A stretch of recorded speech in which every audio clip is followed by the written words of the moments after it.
भाऊगिरी पौर्णिमाच्या निमित्तानं गेल्या 2 दिवसापासून तुळजापूरला पायी जाणाऱ्यांची गर्दी फार मोठ्या प्रमाणात आहे.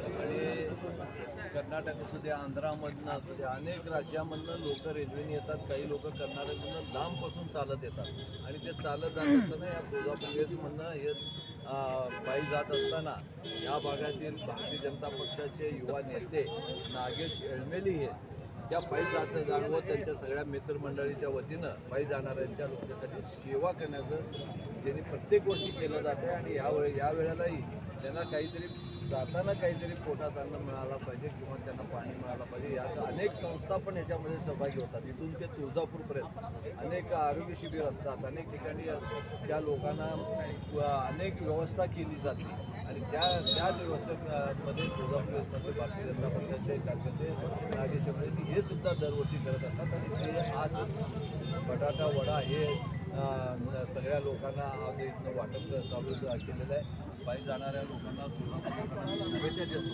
आणि नागेश एळमेलींनाही शुभेच्छा देतो की त्यांनी जे सत्कार्य आज पायी जाणाऱ्या लोकांसाठी केलं, आईचा आशीर्वाद त्यांच्यावर सदा राहू.